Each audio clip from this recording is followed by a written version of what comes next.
I, Alex, stepped out of my tiny apartment in Midtown, the kind of place where every corner and fire escape felt less like a city and more like a cluttered attic of my own memory. The morning air was sharp, a brittle New York chill that had nothing to do with the actual temperature. Weak, pale sunlight sliced between the canyons of skyscrapers, striping the damp pavement. I took a deep, deliberate breath, trying to anchor myself, but the cold feeling was already sinking in a familiar dread.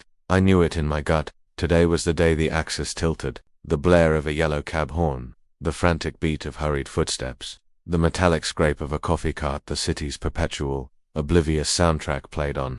As if the world hadn't gotten the memo about the emotional hurricane waiting for me. And then, the phone vibrated in my pocket. Emily's text, "We need to talk." My heart instantly turned into a stone sinking in my chest. In our history, those 4 words were never ever followed by anything good. I stopped dead in the flow of pedestrian traffic, struggling to pull the thread of panic back, but the sudden, sharp acceleration of my pulse made the concrete jungle around me seem to wobble. I inhaled a slow count of 4, forcing my legs to move, but every step was weighted down with an exhausting mix of anxiety, fear, and a stupid, tiny spark of hope. I looked around, the wave of commuters head down, earbuds in, clutching their phones, their $6 lattes, their leather briefcases, were all laser-focused on their own agendas. They were racing towards their day, and I was walking through a crowd, utterly alone with the question, what is she going to say? I felt like both the most visible part of this city and completely detached from its orbit. Finally, I reached up, spot, a little old-school espresso joint off 5th Avenue. The inside was a warm, dimly lit refuge. The air smelled of dark roast and old leather, and soft, familiar Miles Davis jazz drifted from the hidden speakers, a complete, ironic contrast to the chaos tearing up my insides. I scanned the room, desperately trying to find some temporary peace in this ritual, this familiar refuge. In a corner booth, Emily was already there. Her eyes met mine a look that was somehow both utterly familiar and suddenly, terrifyingly distant. I pulled out the chair and sank down across from her. The silence between us was heavy, a thick, invisible wall that made me hyper-aware of every nerve ending, every ragged breath. I tried to flash a small, easy smile, but my lip trembled just enough to make me stop. She let out a slow, deliberate sigh, her voice low and guarded. "Alex, we have to talk about that night." The words hit me like a physical blow. My heart went ballistic, a frantic drumming against my ribs. I swallowed hard, trying to wet a throat that felt like sand, and took a deep, shuddering breath. Fear, dread, and that pathetic flicker of hope all twisted into a knot in my stomach.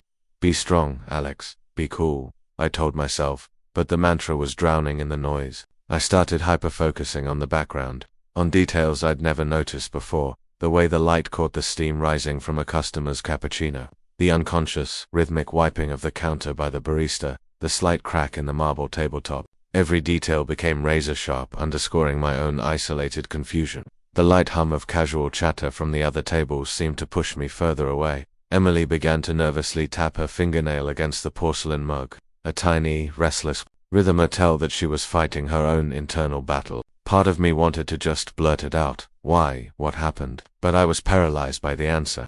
I was terrified of what would shatter next.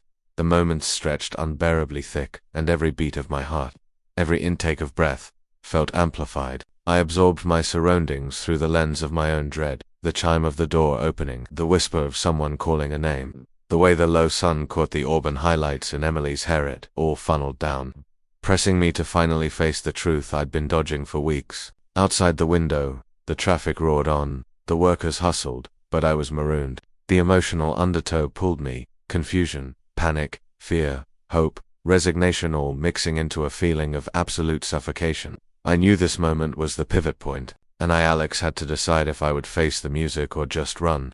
Emily stared at me, her eyes a chaotic mix of frantic uncertainty and hardened resolve. The distance between us was no longer just a small espresso-stained table. It was a vast, invisible chasm. I wanted to leap across it to confront her, and simultaneously, I wanted to retreat 1,000 miles. I could feel the frantic drum of my heart, the heavy, shallow rhythm of my own breathing, and every minuscule movement she made seemed to choke the air out of the room. She finally spoke, her voice a low, hesitant rumble.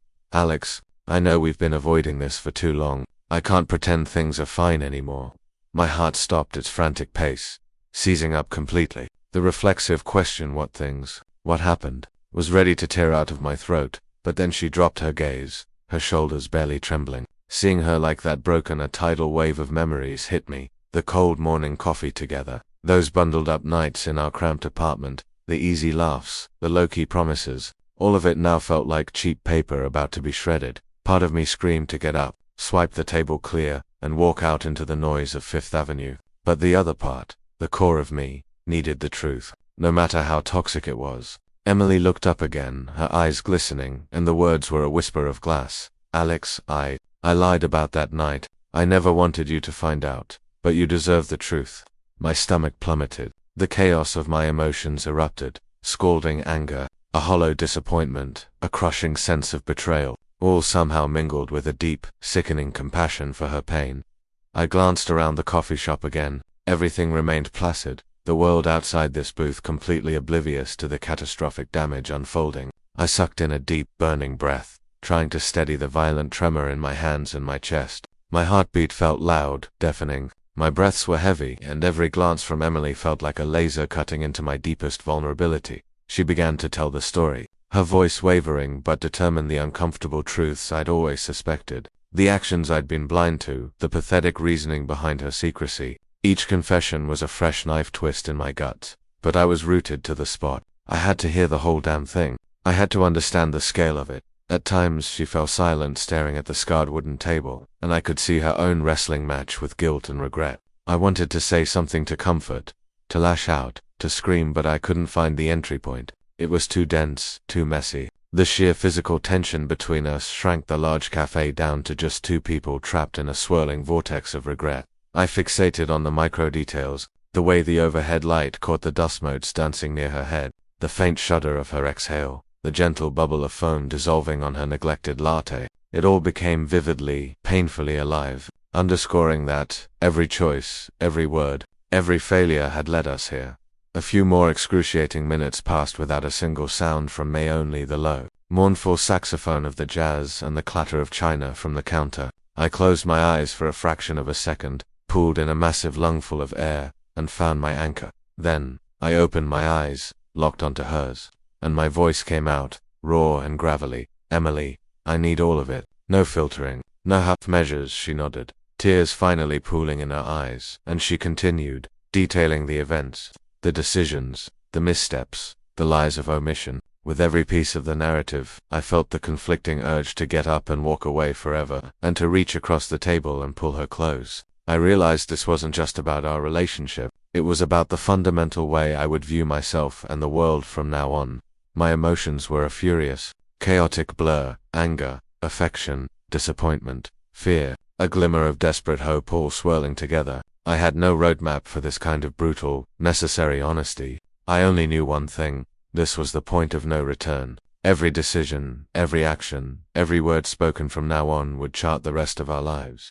Emily watched me, her hands clasped tightly on the table, desperately searching my face for a flicker of forgiveness. I felt the profound fragility in her posture, and I had to ask myself, could I navigate this storm, or would I let the wave consume us both? The New York minutes stretched into an eternity. I knew that to move forward, I had to face the truth, no matter how crushing, and in my core, a cold, hard determination ignited. I wouldn't bolt. I would listen, I would understand, and I would make my choice. When Emily finished, a profound silence choked the coffee shop. I looked at her, her eyes glossy with tears, but underscored by that fierce resolve. In that suspended moment, I knew every word, every gesture from this point forward, would not only define our relationship, but permanently alter who I was. My heart hammered out a warning beat.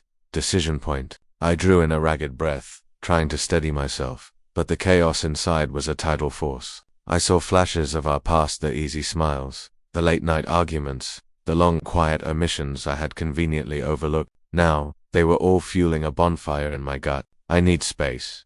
I finally managed, my voice raw and unsteady. She gave a tiny, painful nod, but her eyes were a mixture of crushing disappointment and desperate pleading. I didn't want to cause her more pain, but I couldn't process this immense emotional breakdown while sitting across from her. The shock was too great for an immediate verdict. I got up, pushing my chair back, and walked out, feeling the cold blast of the city air against my face. Early New York was still a relentless, hurried blur, the roar of traffic, the determined footsteps, the impatient horns echoing off the buildings, but I was utterly alienated.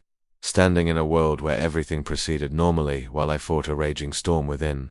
I walked the streets, forcing my mind to categorize the damage. I replayed Emily's every word, every detail, every concealed feeling. The truth she had unleashed both gutted me and provided a strange, clinical sense of relief that the lying was over. But I realized that to move on, I had to face this head-on, to look directly at my own feelings and hers. I stopped at a small, unremarkable pocket park, the kind of concrete island where tall, skinny trees cast long shadows. The faint sunlight filtering through the leaves felt like an unwanted spotlight on my thoughts. I sank onto a hard bench, breathing deeply, trying to ground myself with my own pulse and breath. In my mind, Emily flickered, anxious, distraught, but strangely tenacious. I understood that this decision wouldn't just affect us. It was my crucible, the painful truth I had to grow through. Time slipped by. I closed my eyes, trying to impose silence on my mind. I heard the rustle of wind through the branches, the distant, gentle chirping of a bird, the steady tread of remote footsteps.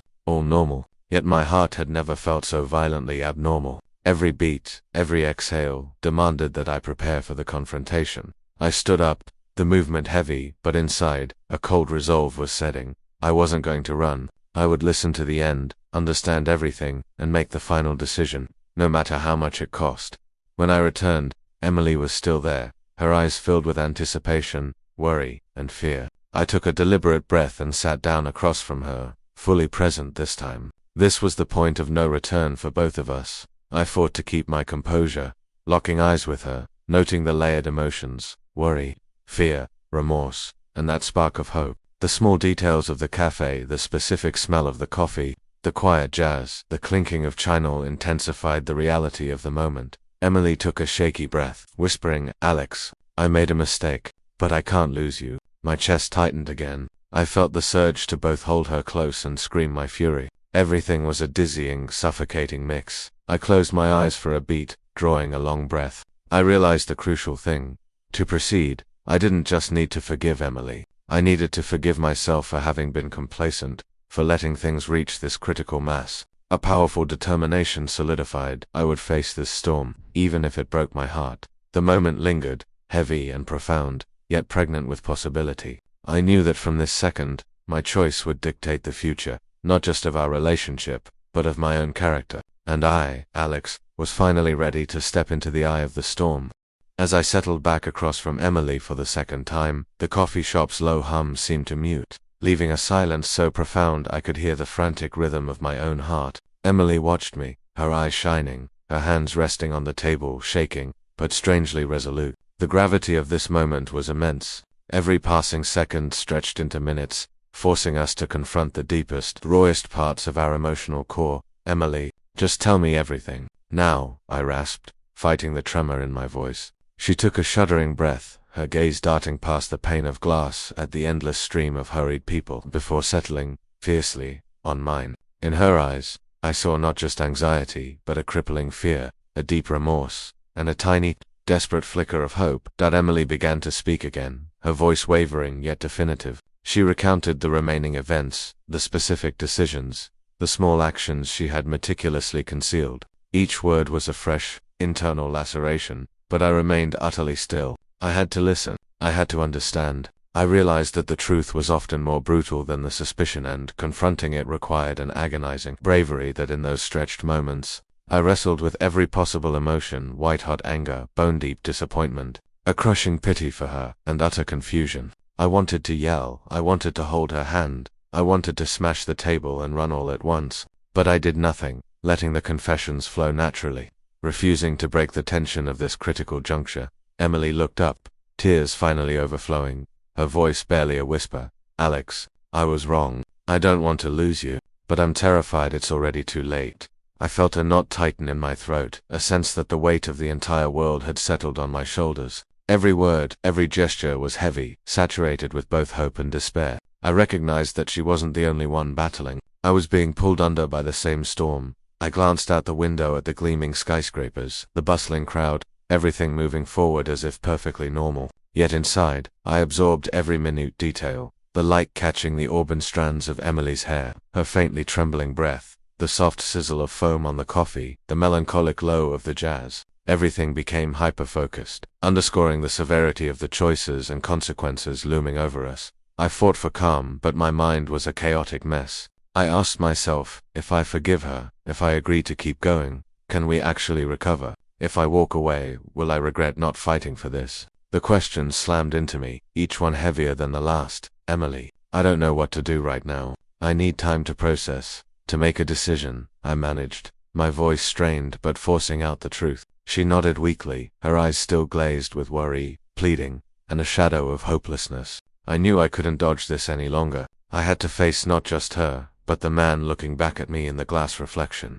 The moment lingered, thick with pain, yet it also opened a door. I realized that my decision wouldn't just affect our relationship, it would define me, the man who learns to mature through pain, truth, and eventually, the possibility of forgiveness. I closed my eyes for a long second, arranging my internal thoughts. Memories flooded back, shared coffee mornings, fierce, passionate debates, moments of quiet, blissful understanding. They all appeared confusing me, yet reminding me of the sheer value of what we had built. I understood that if we didn't face the truth together, all of it would simply vanish. Emily watched me, waiting. I knew I had to act, to voice my core thought, to make the first move. My heart pounded, my breathing was shallow, but a fierce resolution welled up. I would face it. I wouldn't run. I would fight for what truly mattered. I reached across the table and took Emily's hands, squeezing them gently, looking straight into her eyes, my voice low and firm. Emily, we're going to find a way through this. I'm not walking out on you, but we have to be in this together, truly together, and there are no more secrets. None. She broke down, tears streaming, but her eyes were alight with desperate relief. The agonizing tension shattered, opening the door to a new beginning, not an easy one, but a possible one. I took a deep breath, absorbing the sounds, the smell of coffee, the jazz, the light slicing through the window. Everything in the world went on, but from this moment, our choices would shape the future we had to face together, with all the truth, emotion, and hard-earned resolve we had left. The acute tension in the coffee shop slowly dissipated, yet the echo of every suppressed emotion resonated deep in my chest. Emily and I sat facing each other, hands still tightly gripped across the table, neither of us speaking. Only the low jazz, the faint clatter of china, and the frantic drumming of my heart remained audible. Every second was weighted, forcing us to absorb the reality of our rawest feelings. Emily took a shaky, ragged breath, her voice fragile. Alex, do you have any idea what this has been like for me? I hid it because I was terrified of losing you, but I never imagined it would become this destructive. I looked at her, seeing the clear pain and regret, but also a suffocating fear and a profound weakness. The conflicting urges to comfort, to rage, and to run all exploded within me simultaneously. I swallowed hard, forcing myself to stay grounded. Emily, I know you struggled, but all the silence, all the secrets, they broke me. Now, I need the absolute, entire truth, everything, no more withholding. Emily nodded, tears streaking her face, and began to detail the nuances of her mistakes, the small, self-deceptive decisions she thought were right but caused deep wounds. Every word was a piercing pain, but I stayed put, listening, absorbing, trying to understand the full context. I realized that the truth was indeed agonizing, but only by facing it head-on did we have any chance of healing. The silence in the cafe stretched, each moment amplifying the emotional pressure. I observed Emily's every micro-movement, the tightening of her grip, the deepness of her inhales, the glassy intensity of her gaze. I understood she feared not just losing me, but facing her own flawed self. I also knew I was standing at the ultimate crossroads, forgiveness or letting go. I inhaled deeply, locking eyes with her. Emily, I need to know we are going forward together, truly forward. If you are ready for that, I will fight for us. But if you're not, we can't go back to what we were. My voice was trembling, yet firm. She dropped her head momentarily, a few tears splashing onto the polished wood, then looked up, her voice low and steady. Alex, I want this. I want to fix this, with you. No matter how hard it is, I won't quit. My heart felt like it shattered and then immediately began to mend. The tension, the confusion, the anger, the pity all blended into a dizzying wave. I felt simultaneously relieved and utterly vulnerable. But then a fresh anxiety surfaced.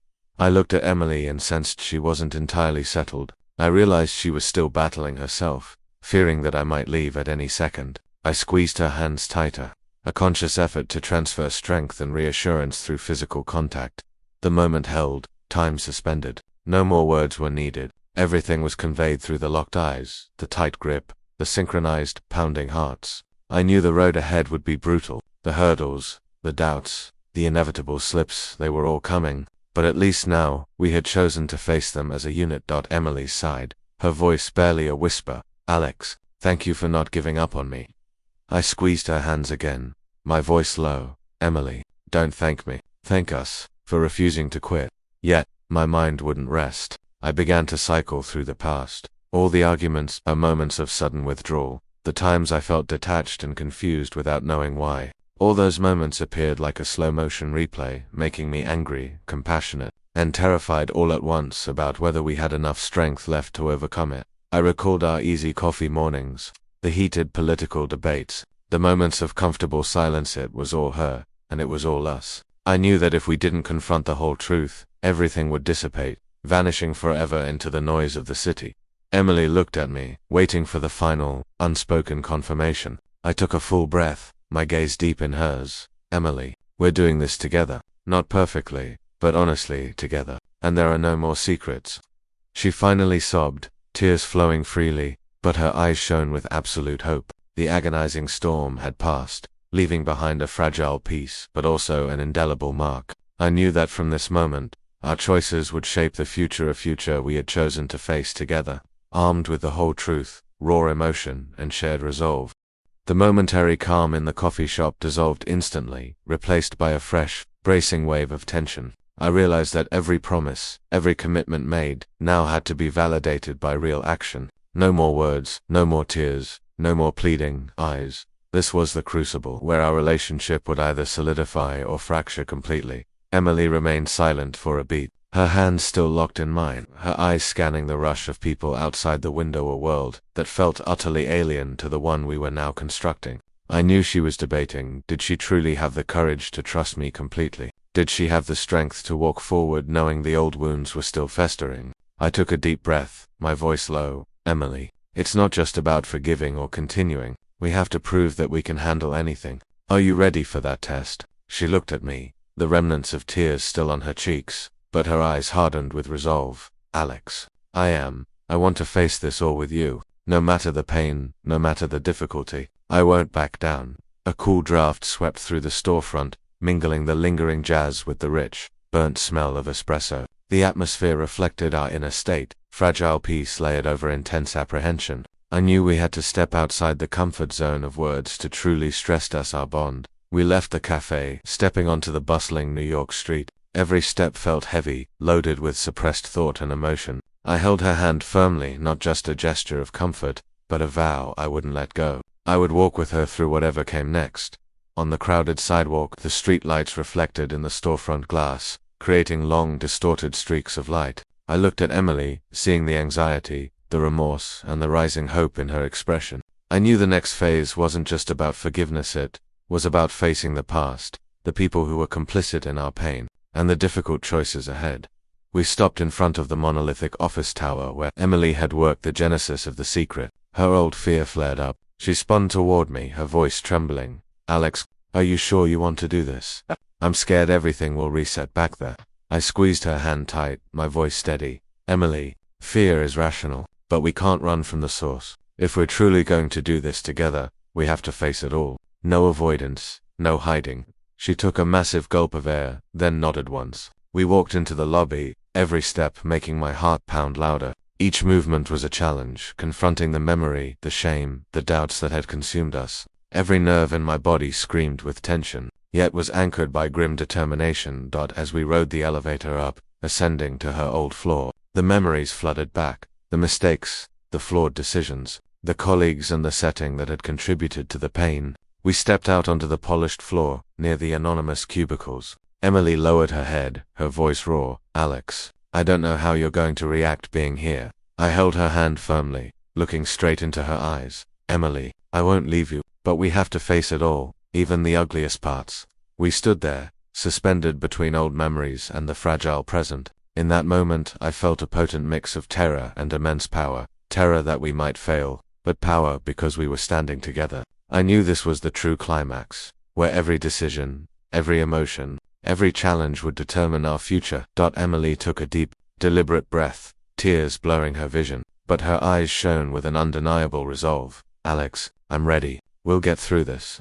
I tightened my grip on her hand, my voice rough but firm. Together, we face everything together. We stood in silence, hearing the ambient sounds, the distant hum of computers, the flip of papers, the soft padding of footsteps nearby. Everything seemed flat and unremarkable, yet a storm was raging within each of us. I realized that moving forward required not just promises, it required action. The willingness to face every painful memory, every person involved, and every fear we had ever concealed. In that office's pale, fluorescent light, suspended between memory and present reality, I knew we were finally ready for the ultimate defining moment, the moment that would shape our future, not through words, but through unwavering action, honest hearts, and sheer courage.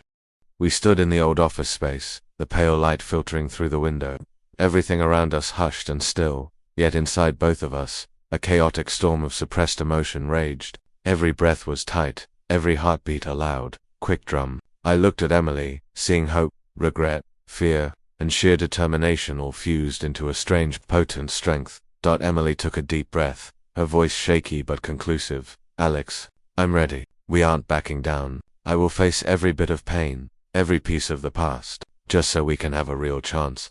I tightened my grip on her hand, feeling her warmth, the subtle vibration of her earnest heart transferring through our joined palms. I knew this was the moment of truth. Every choice, every action from here would define our future. We began to move through the office corners, where every memory seemed to materialize. Old photos, forgotten documents, little sticky notes, all reminding us of the painful history we had tried to outrun. Emily paused, her voice low.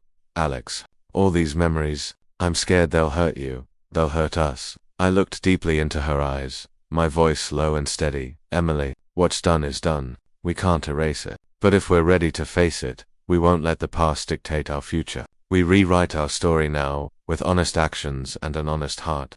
She stared at me, her eyes glistening, on the verge of tears. Together we began clearing out the old papers, tidying up the spacer potent, shared symbolism of organizing our lives, of rebuilding our relationship structure. Every small gesture, every action performed became a profound reminder.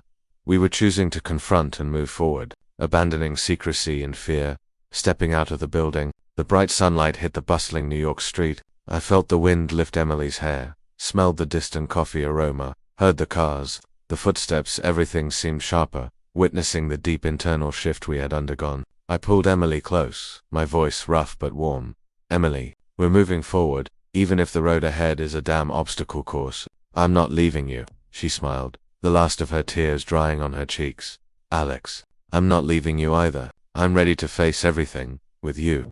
We held the silence for a moment, letting our heartbeats synchronize with the traffic and the strange, enveloping peace that had settled between us. This moment felt like a period at the end of a chaotic chapter, yet it simultaneously opened a new one, an imperfect relationship. Yes, but an authentic one, brave enough to face every challenge, and filled with a hard-won hope. We were no longer hiding, no longer terrified, only resolved to move forward together. On the busy street, amidst the hurried crowd, Emily and I held hands, walking slowly, deliberately. Every step was a vow. From now on, we would confront everything, together, armed with love, trust, and courage. And in that moment, I understood that love wasn't about avoiding pain, but about facing it, overcoming it, and choosing each other anyway. New York remained loud, relentless, and fast-paced, but we had finally found our own rhythm, the steady beat of two imperfect hearts, walking side by side, utterly complete.